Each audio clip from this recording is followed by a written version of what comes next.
अस्सलाम वालेकुम व्यूअर्स, मैं हूं तला मुस्तफा। वेलकम करता हूं आपका अपने YouTube चैनल एडवांस इन्फॉर्मेशन में। आज मैं आपके लिए नहायत ही जबरदस्त बिजनेस आइडिया लेकर आया हूं। यकीनन आप सब लोग इस आइडिया से वाकिफ होंगे, लेकिन आज मैं तफसील के साथ आप लोगों को बताऊंगा कि ये आइडिया आप किस तरह शुरू कर सकते हैं और किस तरह इस बिजनेस आइडिया से कमा सकते हैं। थोड़ा एक्सपेंसिव है ये बिजनेस आइडिया, लेकिन इसमें बचत भी उतनी ज्यादा है। खर्चा एक दफा है, लेकिन उसके बाद आप थोड़ा बहुत इन्वेस्ट जिस तरह साथ साथ करते रहेंगे, जो रूटीन के आप लोगों के आइटम आएंगे, तो उसके बाद आप लोग एक अच्छा खासा इनकम कर सकते हैं। लेकिन इस काम में पब्लिसिटी सबसे ज्यादा अहम है। थोड़ा बहुत सेल वगैरह के तौर पर भी लगानी पड़ती है कि अगर फला आइटम लेंगे तो फला आइटम साथ फ्री होगा। जी हाँ, मैं बात कर रहा हूँ पिज़्ज़ा की। पिज़्ज़ा नहायत ही पाकिस्तान में मकबूल होने वाला बिजनेस है। इसमें बहुत कम वक्त के साथ इस बिजनेस ने बहुत ज्यादा तरक्की की है और लोगों ने भी बहुत पसंद किया है इस बिजनेस को। और इस बिजनेस को स्टार्ट करने में जो इनकम आती है वो भी मैं आपको बताऊंगा, और इसमें कितने अखराजात मजीद वक्त के साथ साथ आप लोगों के लगेंगे, सारी डिटेल मैं आपको दूंगा। लेकिन इससे पहले अगर आप मेरे चैनल पर नए हैं तो मेरे चैनल को करना होगा आपको सब्सक्राइब, साथ ही बेल के आइकन को दबा दें ताकि आने वाली हर नई वीडियो का नोटिफिकेशन सबसे पहले आपको मिलता रहे। वीडियो को लाइक और शेयर करना ना भूला करें। तो मैं बात कर रहा हूं आज पिज़्ज़ा की। पिज़्ज़ा किस तरह बनता है, किस तरह आप इसको मार्केट में आगे सेल कर सकते हैं, कौन कौन सी अशिया आपको जरूरत होंगी और शॉप ओपन करने के लिए आपको जगह कौन सी मौजूद रहेगी। जी हाँ, तो सबसे पहले मैं आपके साथ बात करूंगा कि प्लेस, जगह जगह यहाँ पर ऐसी होनी चाहिए जो यहाँ पर लोगों का आसपास चहल पहल और रश लगा रहता हो, क्योंकि ये एक ऐसा आइटम है जो फास्ट फूड के तौर पर जाना जाता है। और फास्ट फूड ऐसे आइटमों में गिनी जाती है जो चलते फिरते लोग खा लें, जो कम वक्त में आप खा सके। जी हाँ, तो आप ऐसी जगह पर जहाँ पर लोगों के पास शॉपिंग प्लाजे वगैरह हैं, बाजार हैं, यूनिवर्सिटी वगैरह ज्यादातर साथ लगती हो, वहां पर आप ऐसी जगह पर पिज़्ज़ा शॉप ओपन कर सकते हैं। या आप दूसरा तरीका आपको बताऊं, अगर आप देखते हैं आपके इलाके में कोई पुरसकून जगह है जहां पर कोई पार्क वगैरह साथ लगता हो या पिकनिक पॉइंट वगैरह, वहां पर लेकिन ये देखिए कि हफ्ते के 7 दिन ही वहां पर कुछ ना कुछ रश लाजमी रहता हो। अगर वहां पर आप ये शॉप खोलिए और उसके बाद आपने करना ये, अगर आपके साथ कोई जगह है तो आप उस पर खूबसूरत स्विमिंग पूल वगैरह बना सकते हैं। जी हाँ, खर्चा तो होगा आपका, लेकिन जो आइडिया मैं बताने लगा हूँ इंतहाई जबरदस्त है। स्विमिंग पूल वगैरह बना दें, साथ ही कोई बैठने के लिए मजीद कैफेटेरिया वगैरह भी बना दें, और साथ ही पिज़्ज़ा शॉप बना दें। ये इसका किराया वगैरह जो कुछ लगेगा वो आपके इलाके पर डिपेंड करता है, वहां पर जगह का किराया कितना है, या आपकी जाती जगह है तो दी बेस्ट है। तो उसके बाद आपने जो शॉप वगैरह बनानी है, शॉप वगैरह आगे VIP शीशा लगा होना चाहिए, जो उसको डोर कहते हैं, अच्छा किस्म का ये शीशा होना चाहिए। इसके अंदर आप जब भी दाखिल होंगे खूबसूरत अंदाज में कलरफुल दुकान होनी चाहिए। जो आगे टेबल लगी होगी जिसको हम काउंटर बोलते हैं, वो भी बहुत खूबसूरत होनी चाहिए। इसके अंदर जो लोग बैठने वाले होंगे, इनके लिए अगर आप कोई टेबल कुर्सियों का इंतजाम करते हैं तो मेरे ख्याल में यहाँ पर आपको थोड़ी सी ना खर्चा करने की जरूरत होगी, क्योंकि आप यहाँ पर अगर कलरफुल कोई सोफे वगैरह का सिस्टम अरेंज कर सकते हैं ये बहुत बेहतर है। तो आप कोशिश कीजिए कलरफुल के सोफे इस्तेमाल कीजिए। ज्यादा देर यहाँ पर बैठने के लिए लोग नहीं आते हैं थोड़ी देर ही, 15-20 मिनट, इससे ज्यादा कुछ नहीं, और फिर चले जाते हैं। जी हाँ, अगर आप कलरफुल सोफे अरेंज कर सकते हैं तो दी बेस्ट है बड़ा। तो और इसके बाद जो आपके प्लेट ट्रे वगैरह जो इस्तेमाल होनी है वो चीज़ें, और जो दुकान की लाइटिंग होनी चाहिए दी बेस्ट होनी चाहिए। हल्का सा साउंड सिस्टम अगर लगा दें आप, हल्का हल्का म्यूजिक चलता रहे तो सोने पे सुहागा है। अब मैं बात करूंगा जो सबसे अहम रखती है पिज़्ज़ा बिजनेस में, वो किचन है इसका। एक तो किचन की सफाई सुथराई हर किसी को पता है, फूड अथॉरिटी वालों की सख्ती है, बेहतर होनी चाहिए, साफ सुथरा जगह होनी चाहिए।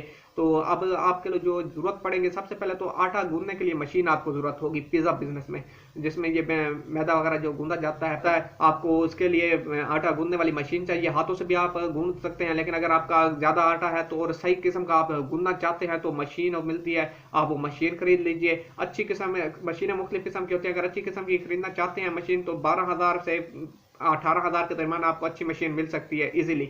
अगर मजीद अगर आप ज्यादा अच्छी खरीदना चाहते हैं तो इससे ऊपर भी हैं पड़ी।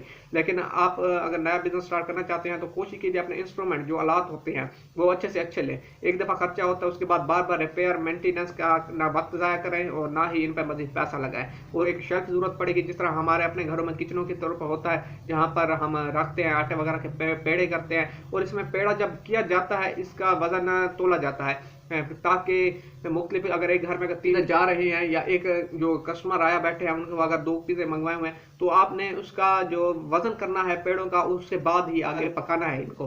तो आपने एक तराजू आपको जरूरत पड़ेगा, तकरीबन 7,000 तक का इजीली आपको डिजिटल तराजू अच्छी किस्म का मिल जाएगा। आपने वो तराजू ले लेना है। और उसके बाद अब जो सबसे अहम और सबसे आखिरी मरला जो आता है उसमें मैं बात करता हूँ जो ओवन होता है पिज़्ज़े को बनाने वाला। जी हाँ, सबसे अहमियत का हामिल ये पिज़्ज़ा का वाली दुकान में ये ओवन ही है। अगर आप वैसे अगर घरों में ये ओवन जो इस्तेमाल किया जाता है, एक छोटा सिंगल पिज़्ज़ा के लिए होता है, छोटा-सा होता है। तकरीबन उसकी कीमत 12 से 15,000 रुपए में ईज़िली मिल जाता है वो, लेकिन उसमें सिर्फ़ एक पिज़्ज़ा होता है। कमर्शियल तौर पर अगर आपने इस्तेमाल करना है तो आपका ये पिज़्ज़ा एक जो पिज़्ज़ा वाली मशीन है ये आपको काफ़ी नहीं है। इसलिए जो पिज़्ज़ा वाली मशीन जो कमर्शियल तौर पर इस्तेमाल होती है जो दुकानों में पिज़्ज़ा बनाने के लिए, तो उसकी मशीन काफ़ी महंगी है। तकरीबन आपको अगर अच्छी किस्म की मशीन लेते हैं, वैसे तो मशीनें शुरू हो जाती हैं उसकी, गैस वाले जो ओवन होते हैं तकरीबन 2.5 लाख रुपए से शुरू हो जाते हैं, और इसकी कीमत अगर बढ़ाते जाएं तो तकरीबन 10 लाख रुपए से भी अबव इसकी कीमत चली जाती है।